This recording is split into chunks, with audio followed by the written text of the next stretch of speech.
And right now, all of us are in the middle of this weather impact alert day, although I think we're kind of on the tail end of things now. We have a live look now on road conditions around Northeast Ohio. This is I-90 headed westbound.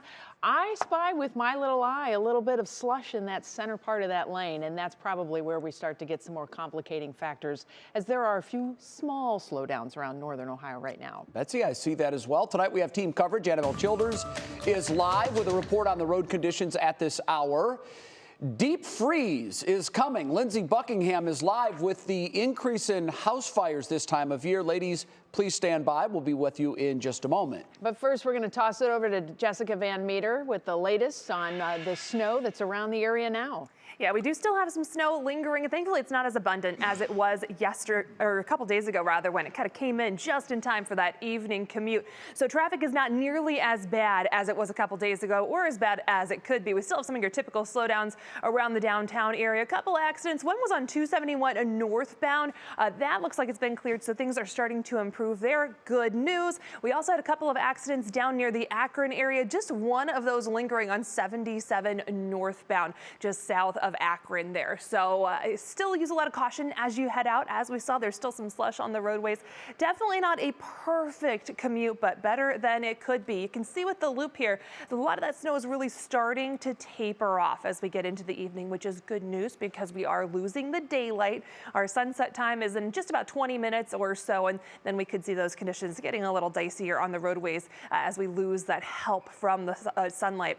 We do still have some light snow falling across areas of Geauga County. That's minimal snow out there where we have some of those darker colors. We do have some more moderate snowfall. That's southeast of Canton heading out towards Carroll County. A little bit of that across the northern end of Stark County, and off to the west we've got some of that east of Worcester that's going to be moving into areas of southern Summit County. Akron will still have a little bit of that snow in the picture, and we still have some of that light snow to moderate snow at times out towards the Medina area. So we're not totally done with snow, but it's a lot better than it could be. We had that more abundant snow earlier today. A lot of that has moved off to the east already. So as Betsy mentioned, likely on the tail end of the snowfall at least. But as we lose that sunlight, or daylight rather, we are going to see some more issues on the roadways and the potential for some things to be freezing up. So keep that in mind. Temperatures made a little bit of an improvement today in the 20s. As we go through the evening, that snow will continue to taper off. We are looking a little bit drier as we get into the overnight hours. Friday looks great. Beyond Friday, though, we've got more snow and some bitter cold. We've got some more weather impact alerts coming up as we get into the weekend, and next week we'll talk more about that coming up. Betsy? All right, Jessica, thank you. Well, turning now to a look at the roads, and our Annabelle Childers is out west of Cleveland in Sheffield Village. So, Annabelle, what are you seeing out there? Well, not too much snow coming down right now. This road behind me, this main road, is looking really good. Plows have been coming up and down it, keeping it clear. But if you just use that as kind of your guide, if you're trying to figure out to head out of the house, this can be deceiving because there are so many tricky roads. These parking lots and all of these different shopping centers are definitely covered with snow and slush. Now, today I talked with ODOT, and they are doing what they always do when we get this kind of winter weather. They say they have 250 snowplows across Northeast Ohio working to keep interstates clear, and they're treating roads for the days ahead.